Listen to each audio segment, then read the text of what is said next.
Okay? Purihin ang Panginoon. Nandito po tayo sa kalye. Anong kalye to? Simon. RSTU court po. Ayan. Ano? RSTU court po. Ayan. RSTU. Court. Ayan po yung court to. O, kita. Pakita natin. Kasi baka sinabi nyo, court. Wala namang court. Ayan. Ano? O, tignan nyo. Hindi po ba? Merong court. Ayan. Ngayon, ang ating pag-aaralan, pero nagsabi kasi na si Jesus daw ay tao. O, kaya tinanong ko kayo, kapag ba kayo nag-honeymoon kayo ng mga asawa nyo, ano ba ang bunga, tao o hindi? Tao. O, tao. Basahin natin sa Biblia. Ito wala po eh. Mateo 1:24. Nang magising si Jose, sinunod niya ang utos ng anghel ng Panginoon at pinakasalan niya si Maria. 25. Ngunit hindi niya sinipingan si Maria Bakit? hanggang sa magsilang ito ng isang anak na lalaki at Jesus na ipinangalan ni Jose sa sanggol. Oh. Ito ang kontrobersyal ito. Si Jose at Maria, hindi sila nagsiping. Nagkaanak. Oh, ibig sabihin, ng mga anak si Maria at pinanganak niya pangalan ni Jesus. Oh, paano nangyari yon? Isipin nyo ha. Oh, hindi sinipingan ni Jose si Maria o walang honeymoon. Kaya mali yung sinasabi ng INC na si Jesus daw ay tao. Ito lang ang ebidensya, hindi nga nag-honeymoon mo si Maria at Jose, paano naging tao yung anak? O tingnan pa natin. Sa 20. Ngunit abang pinag-iisipan nito ni Jose, nagpakita sa kanya panaginip ang isang anghel ng Panginoon at sinabi nito kay Jose, Jose, anak ni David, huwag kang matakot na pakasalan si Maria, sapagkat ang sanggol na dinadala niya niya mula sa Espiritu Santo. Yun. Hindi pala tao yung daladala ni Maria. Galing sa Espiritu Santo. Ibig sabihin, si Jesus ay Espiritu. Wala siyang kagaya natin na katawan. O, pagkatapos sasabihin mo si Jesus tao, paano nangyari? Hindi nga sinipingan eh. O, ibig sabihin, hindi sila nag-honeymoon. Walang pulot gata. Kasi, nang pakasalan niya si Maria, ay testbon na. Pero ang kanyang pagbubuntis, hindi sa tao. Galing sa Espiritu Santo. Oh. Hindi ba maling-mali naman yan? Sinasabi nila si Jesus daw ay tao. Nakalagay naman sa Biblia eh. Oh. Kaya tayo, kapag may nagsasabing ganyan, huwag mong paniwalahan. Ano yan? Manloloko. Nakalagay na nga sa Biblia, di na nga sinipingan ni Jose, pipilit mo pa na si Jesus ay tao. Oh. Huwag mong ipilit yung wala sa Biblia. Kaya sabi ko, kayo, sasagot kayo ulit ha. Kapag nag-honeymoon ba kayong mag-asawa, ano ang bunga? Hayop o tao? Natural, ayat sumagot po sila. Pag nag-honeymoon daw sila ng kanilang mga asawa, ang bunga ay tao. Oh, hindi naman nag-honeymoon ng Jose at Maria eh. Oh, di lumalabas kayong mga nagsasabing tao si Jesus ay maliwanag, mga manluloko kayo. Maawa naman kayo sa mga tao. Recruit kayo na recruit. Dinadala lang ninyo sa impyerno ang tao. Tinuturuan ninyo sa wala sa katuturan. O, tingnan pa natin. Si Jesus ba tao o Diyos? Ito sabi ng Ama. Babasahin natin para meron tayong ebidensya. Anong ebidensya? Ito. Hebreo 1:8. Anong sabi ng Diyos Ama sa kanyang anak? Ngunit tungkol sa anak ay sinabi niya, ang iyong trono, O Diyos, ay magpakailan pa man. Ikaw ay maghaharing may katarungan. 9. Katarungan iyong mahal sa masamay namumuhi. Kaya naman ang iyong Diyos, tanging ikaw ang pinili higit sa sinumang ari, kagalakang natatangi, Diyos. Sinabi pa rin niya, Panginoon, ng pasimula nilikha mo sa liputan at ang mga kamay mo ang siyang gumawa ng kalangitan. Ang sabi ng Diyos, Hebreo 1:8, tinawag ng Diyos ang kanyang anak na Diyos. Diyos pala si Jesus. Hebreo 1:9, tinawag ng Diyos ang kanyang anak na Ari. Ari pala si Jesus. Hebreo 1:10, tinawag ng Diyos si Jesus na Panginoon. Yan bang tatlong yan, hindi pa ba sapat para paniwalahan natin? Ba't kailangan?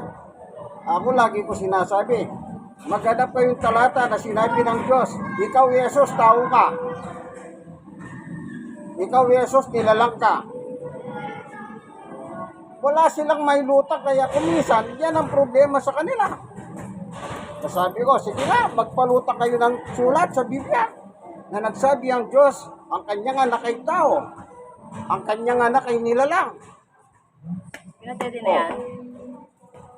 Ang lahat ng bagay nilalang sa pamamagitan ni Jesus. Walang nalalang kung wala si Jesus. So si Jesus pala ay co-creator ng Diyos. Yun lang sa Hebreo 1:10. Ito, ulitin natin bago tayo susundot ng ibang talata. Anong sabi ng Diyos? Hebreo 1:10. Sinabi pa rin niya, Panginoon, yan tinawag ni Jesus, tinawag niya si Jesus na Panginoon. Nang pasimulay nilikha mo ang sanlibutan at ang mga kamay mo ang siyang gumawa ng kalangitan. Sino daw ang gumawa ng sanlibutan at kalangitan? Si Jesus. Paano mo sasabihin ngayon si Jesus nilikha? Siya pala yung manlilikha. Lahat tayo gawa ng Diyos sa pamamagitan ni Jesus. Ito. 1, 2, 3. Nang pasimula ay naroon na ang salita. Ang salita ay kasama ng Diyos at ang salita ay Diyos. Verse 2. Sa pasimula ay kasama na ng Diyos ang salita. 3. Nilikha ang lahat ng bagay sa pamamagitan niya at walang anumang nalikha nang hindi sa pamamagitan ni In the beginning, wala pang lahat na ito, wala pa. Ang sabi ng Biblia, si Jesus at ang Diyos magkasama. Si Jesus ay Diyos. Bumagsak. Lahat ng bagay nilikha sa pamamagitan ng Panginoong Yesukristo. Kung wala si Jesus, ang sabi niya, walang nalikha. Paano mo ngayon sasabihin na si Jesus ay nilikha? Samantalang siya pala mismo ang manlilikha. Ito pa. Sa 1:17 naman, anong sabi ni Jesus nung nandito sa lupa, nangangaral? Ito ang kanyang testimony. 1:17:1. Pagkasabi ni Jesus ng mga ito, tumingala siya sa langit at kanyang sinabi, Ama, dumating ng oras, walatiin mo ang iyong anak upang walatiin kanya. Sa verse 5.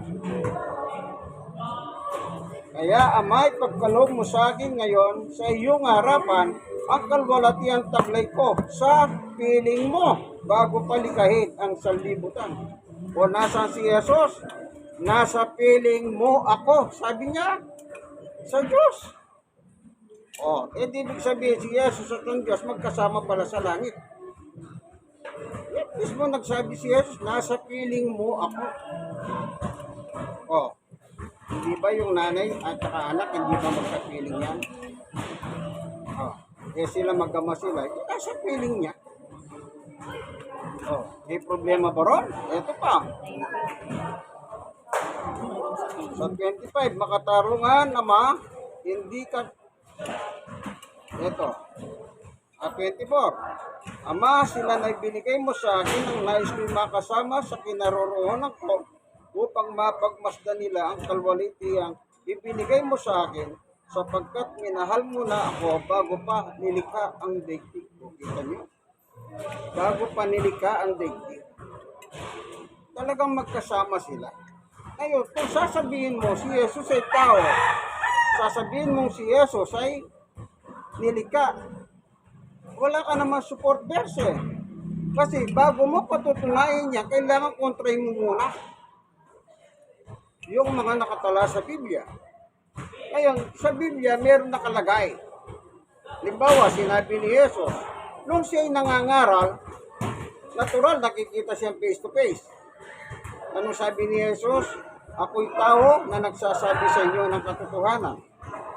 Oh, kaya sinabi ni Jesus na siya'y tao kasi nanggaling siya sa langit, bumaba dito sa lupa at binigyan siya ng katawan ng Diyos. Yun ang tinatawag na katawan. Oh, eto.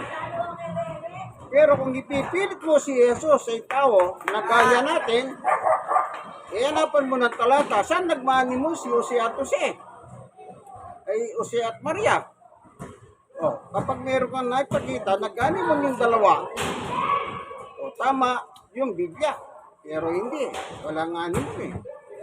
O kahit nga walang animo, pag nari ka, pag nasa fertility ka, di ba lolobo yan? Lolobo yan ah. O hindi ba? Diba? Diba? Yan.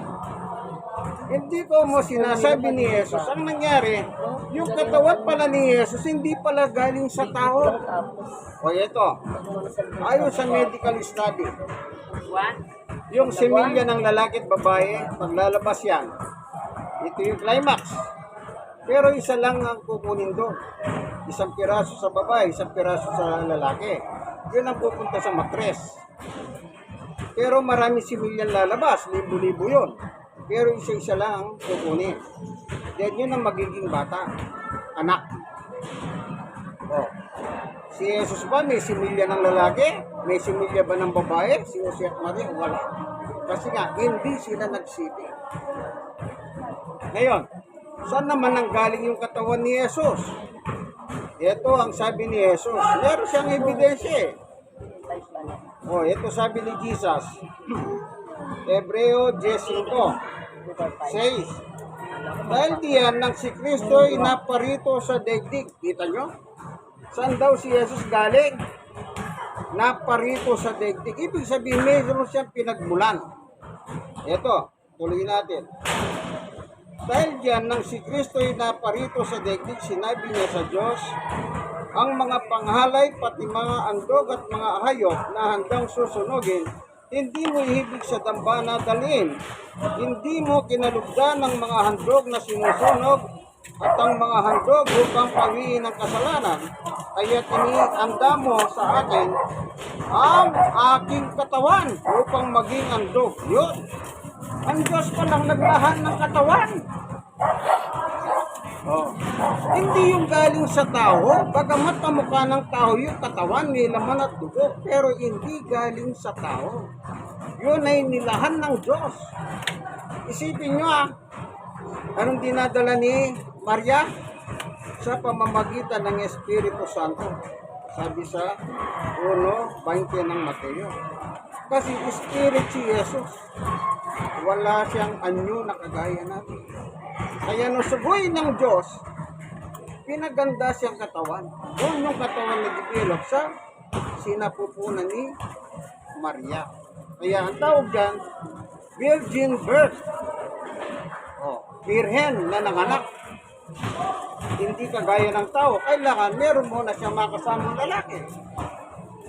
Pero si Maria, wala siyang karanasan sa lalaki. Kaya virgin birth ang tawag dyan. Di ba napakaganda? Kaya si Jesus walang kasalanan. O ngayon, pipilit mong tao si Jesus, ipipilit mo na si Jesus ay tao. Anong sabi ni Apostol Pablo?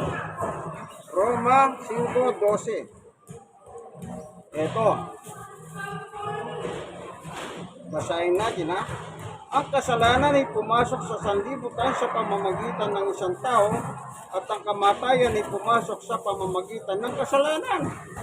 Dahil dito, lumaganap ang kamatayan sa lahat ng tao sapagkat ang lahat ay nagkasala. Kaya kung tao si Jesus, hindi may kasalanan siya. Sabi ni Pablo, lahat ng tao may kasalanan. Sino bang walang kasalanan? Sige, sabihin nga natin, lahat naman tayo eh. Mahina tayo. Lahat tayo. Ano sabi dito ni Pablo? Sa Hebreo, ay Roma 3. Ito, sapagkat ang lahat ay nagkasala at walang sino man nakahabot sa kalwalatian ng Diyos. Lahat nagkasala. Ngayon, kung sasabihin mong si Jesus nilikha, di may kasalanan pala si Jesus. Wala nga kasi siyang kasalanan kasi nga wala siyang binhi ng tao.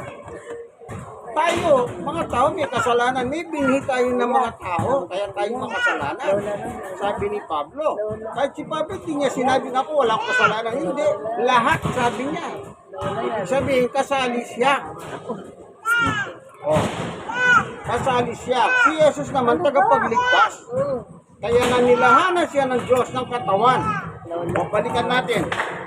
Para iandog, para ang yung kasalanan ng tao ay matubos. Tayo yung tinubos ni Jesus.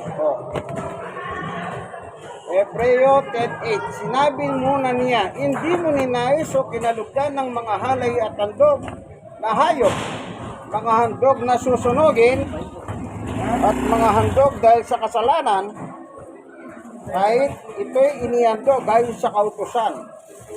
Sa lumang tipan kasi ang kautusan, para mapatawad ka, mag-ahig ka ng hayop. Halimbawa, na sinabi ng namumuno, maghandog ka ng baka. Kung wala kang pera. Paano ka mag-ahandog ng baka?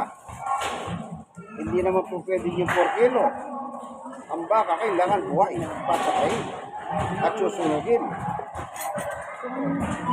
Ganun yun. Hindi na nagusto ng Diyos ang ganun.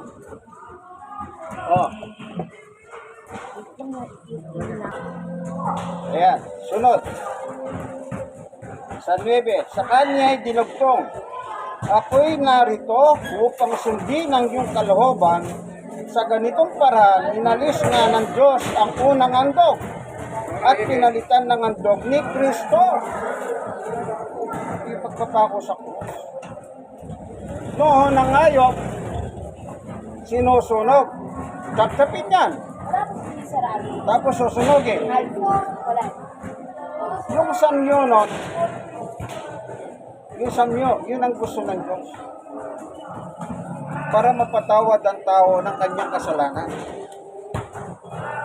Pero wise ang tao noon. Naging wise sila. Bakit? Ang inaantog nila, ayot na may depresya. Bawa, pilay, banso.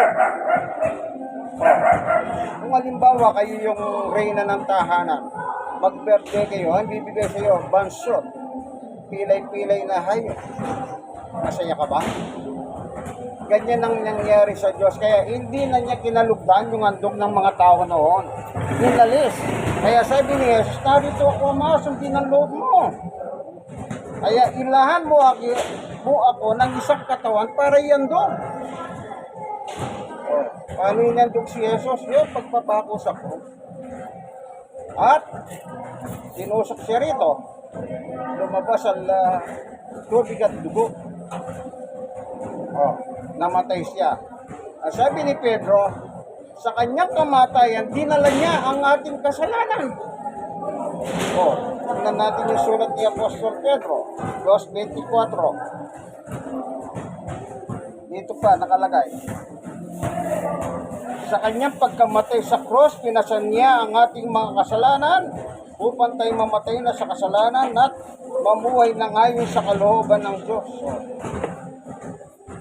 Siya ang inandog ngayon, siya kapalit ng mga ayok. Ano tawag dyan? Kordero. Kaya nga sinabi ni Juan, narito ang kordero ng Diyos na mag-aalis ng kasalanan ng mga tao. Dito sa 1:29 ng Juan. Kinabukasan nakita ni Juan si Jesus na lumalapit sa kanya, sinabi niya, tignan ninyo, siya ang kordero ng Diyos na nag-aalis ng kasalanan ng sanlibutan.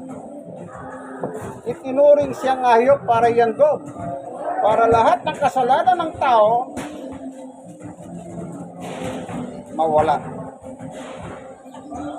Oh.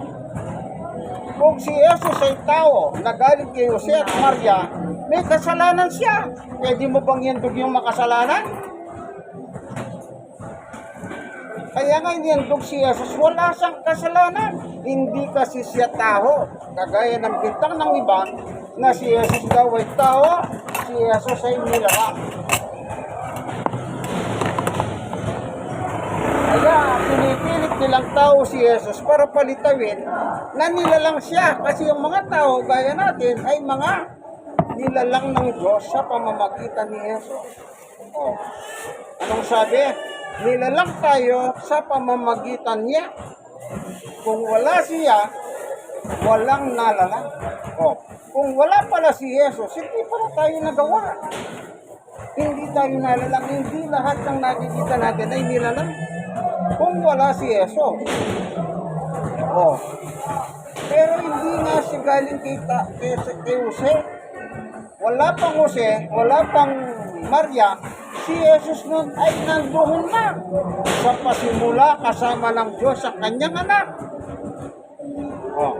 Ibig sabihin ng pasimula, wala pang lahat ng nakikita natin, magkasama na silang magkama. Sabi ni Jesus, nasa piling mo ako. Oh, taga saan ba ang Ama? Ama namin, nasa langit ka, sambahin ang ngalan mo. Oh, nasa langit pala ang Diyos. Ibig sabihin si Jesus taga langit. Lumitaw na si Jesus hindi taga lupa. Taga langit siya. Tayo ang taga lupa. Oh. Tayo ang minolde sa lupa. Si Jesus hindi minolde. Siya ang nagmolde sa atin. Oh. Kaya dyan nagkakamali ang mga reliyon na nagsasabi si Jesus ay tao. Si Jesus ay nilalang. Sabi ng Diyos, ang tawag kay Jesus, Hebreo 1:8, Diyos. Hebreo 1:9, anong tawag ng Diyos? Ari. Hebreo 1:10, anong tawag ng Diyos kay Jesus? Panginoon. Yan, sapat na yan. Dapat na natin paniwalaan yan. Bakit? Diyos na nagsabi. O, kontrahin pa natin. Pag kinotra mo ang Diyos, lalabas, mas magaling ka pa sa Diyos. Kaya nga si Satanas naging masama. Alam niyo ba si Satanas, hindi naman masama yan. Kagaya natin siya, nilikha siya na perfecto. Perfecto rin tayo. Kailan lang naging masama si Satanas? Nung gusto niyang umakyat sa luklukan ng Diyos, higit pa. Oh, anong ginawa ng Diyos? Ibinulusok si lupa. Ang tawag sa kanya ngayon ay Satanas. Pero noon hindi Satanas yan. Hindi siya masama. Mabuti yan.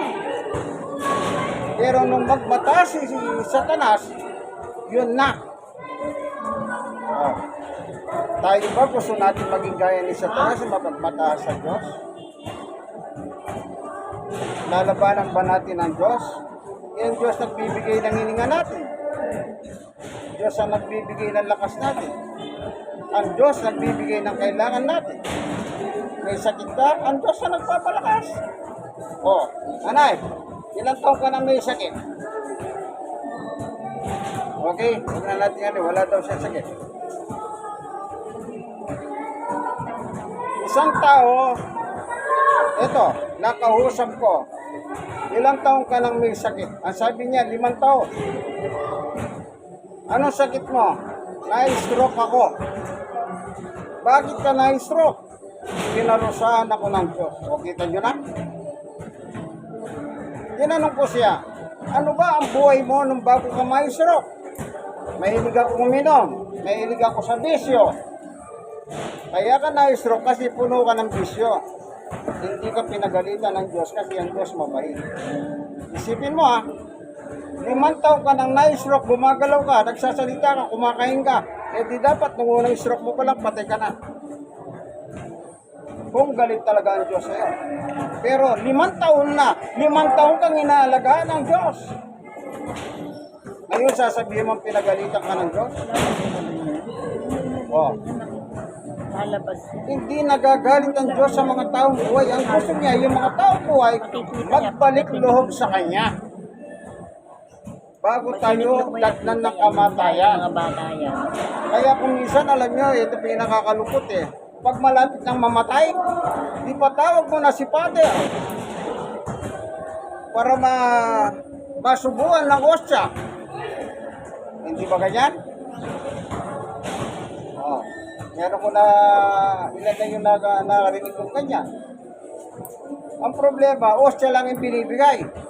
Sabi ko naman, pagpunta kayo sa susunod, maglagay naman nilang katas ng ubas. Kasi yung communion, katas ng ubas at saka Ha? tinapay.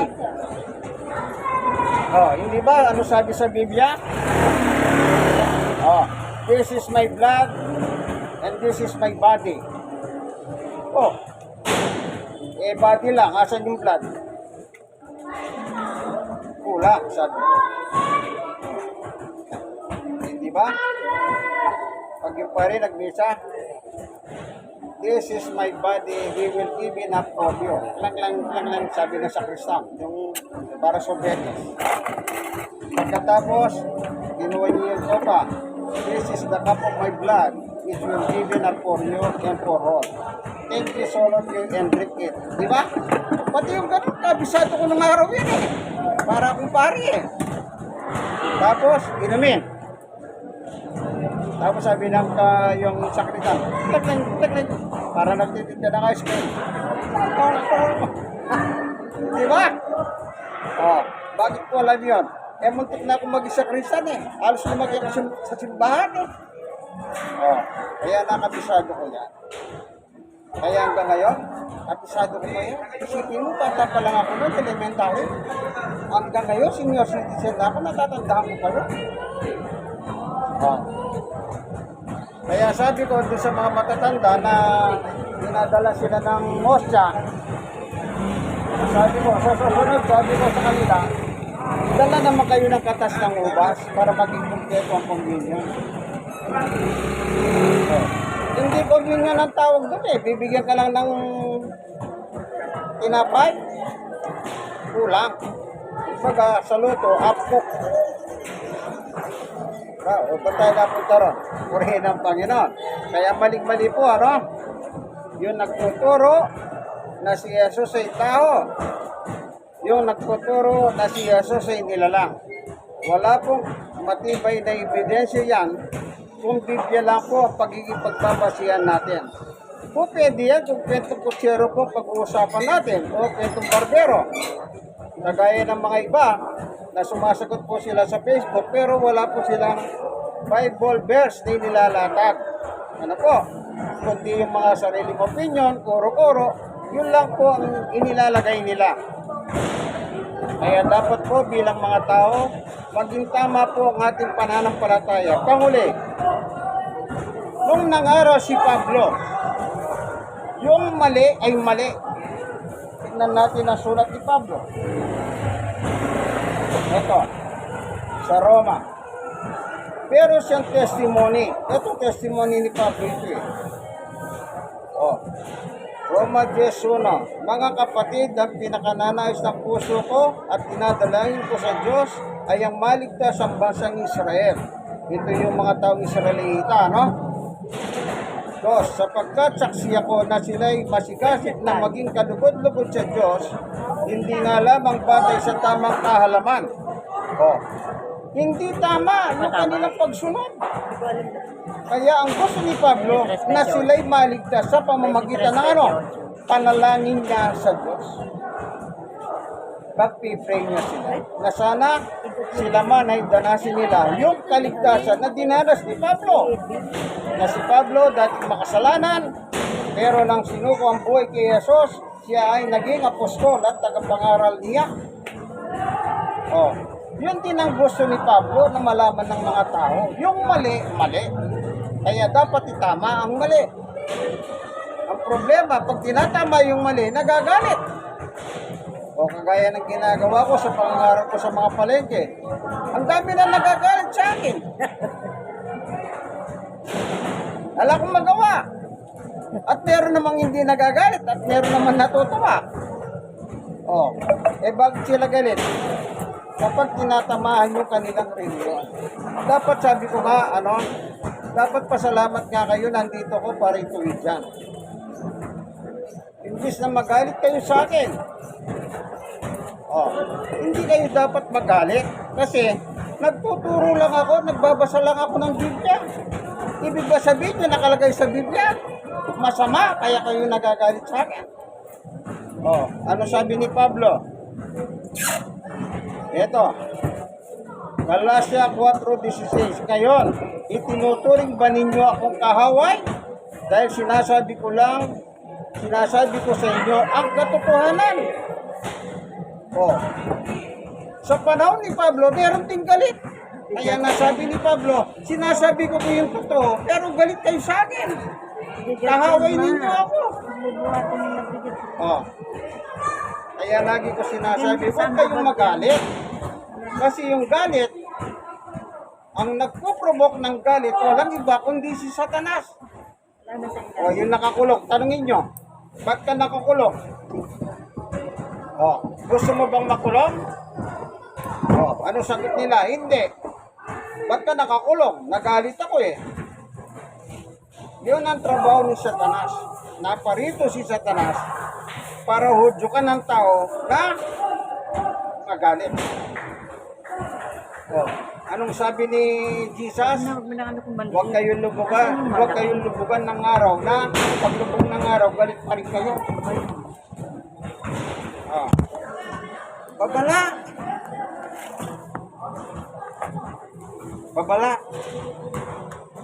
Ano? Ang sabi ni ang kasulatan, huwag kayong magalit, huwag kayong lubugan ng araw. Halimbawa, mag-asawa kayo, nag-away kayo. Hindi sa gabi matulog kayo, mag-usap na kayo, hindi yung... Hindi gano'n. Kaya sabi ng Panginoon, huwag kayong lubugan ng araw, magalit kayo sa isa't isa. Di ba yan naman tinuturo? Mag-usap kayo pag kayong dalawa na lang sa higaan. Di ba gano'n ang payo? Eh, kung pahirarin mo yung pride, wala tayong magagawa. Kaya kung ma-pride ka, wala naman ako magagawa kung ma-pride ka. Diba? Kaya dapat tayong mga tao, habang tayo nabubuhay dito sa mundo, ano ang dapat natin gawin? Ngayon pa lang, simulan na natin ayusin ang ating pananampalataya sa Diyos. Sino si Jesus? Diyos. Sino si Jesus? Ari. Sino si Jesus? Panginoon. Yun lang paniwalaan mo, tapos na. Tapos na. Eh, yung sinabi ng Diyos. Anong nakalagay sa Mateo? Ama namin, nasa langit ka, sambahin ang ngalan mo, dumating nawa ang karyan mo dito sa lupa, ganun din sa langit. Sundin ang kalooban mo sa lupa. Oh, nasa lupa tayo. Di sundin ang kalooban ng Diyos. Ano sinabi ng Diyos? Oy, ang aking anak, Diyos yan. Ang aking anak, Hari yan. Ang aking anak, Panginoon yan. Oh. Pagkatapos, magkikipagdebate ka pa? Ay, mali yan. Hindi totoo yan. Oh, sino naman nagsabi sa iyo na mali yan at hindi totoo yan? Wala yun. Purihin ng Panginoon. Alis niya ta si sister. Hindi pa. Ay, hindi ba? Purihin ng Panginoon. Ano po? Kaya tatandaan po natin ang buhay pananampalataya, yung tama lang. Pag mali, kailan pa naging tama yung mali? Sige nga, meron pa makapagsasabi yung mali nagiging tama? Ang tama ay tama, ang mali ay mali. Oh. Kaya sabi ni Pablo, mali ang kanilang pananampalataya. Kaya gusto ko maligtas sila. Ang dalangin ko sa Diyos, nawa sila. Maligtas sila. Oh.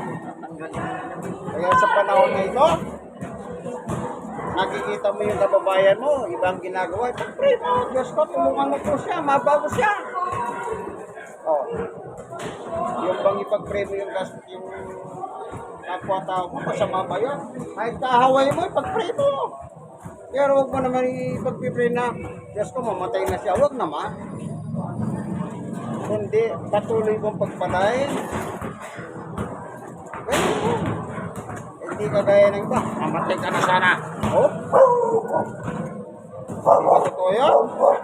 Pag nakita kita, di ba? Mata mo lang ang walang latay. Mapag-ano ang tao, matahas. Yan ang ayaw ng Diyos. Kailangan tayong mga tao, mapagpakumbaba tayo. Ano naman tayong magagawa eh? Kaya yung galit, pinagbabawal yung galit. Huwag tayong magalit sa ating kapwa. Kundi ang sabi ni Jesus, mahalin mo ang kapwa mo gaya ng pag-ibig mo sa iyong sarili. Yan. Okay, nakailang minuto na ba tayo? Pwede na yan. Okay tayo. Salamat po, Panginoon Diyos, sa katotohanan na binahagi mo sa amin. Na napakaliwanag po na yung anak na si Jesus hindi po tao, kundi siya Diyos, Ari at Panginoon. Na siya po ang lumikha ng lahat ng bagay, hindi po siya nilikha na gaya ng bintang ng ibang tao o ibang reliyon. Salamat po, Panginoon Diyos. I-bless po ngayon ang mga taong nakinig ng iyong salita, sapagkat ikaw lang po pinagmumulan ng aming pagpapala. Salamat po sa ngalan ni Jesus. Amen. Minsan pa, ito po ang inyong kaibigan kay Jesus, si Brother Manny Bautista. Sa programa po kayo ang tunay na pagbubunyag ng katotohanan o salita ng Diyos ayon po sa Biblia. Nandito po tayo sa Simon Street, kung tawagin po yun. STU. O, tsaka ano pa yun, Nanay Lida? RSTU. RSTO daw po. Tulog yun, hindi siya Itong lugar na ito, ano po? Kaya, ikaw Hindi ka na madidinig doon, tutulog yun. nanonood ng video ko, i-share mo naman kaibigan. Malay mo, makatulog ka sa ibang tao. Kayong mga nasiran, i-share nyo rin sa iba. Alam niyo po, mas magandang sinishare nyo ang tungkol sa salita ng Diyos kaysa mag-share po kayo ng walang kabuluhan. Opo, hanggang dito na lamang po ang ating munting video. Nandito po tayo sa Tondo, Manila. Ano po? District 1, corner, Romana Street. Corner, Lacson Street. Ano po tayo, naka-circle tayo. At saka banderon po na corner ng Tambakbakan. Tambakan. O Taumbakan. Yan po. Itong lugar na ito, nakapang-libon po. Ang Romana, Taumbakan, at saka Lacson. Ito po. Itong Simon Street na ito na tinatawag nila. God bless us all. Amen? Yes. Amen.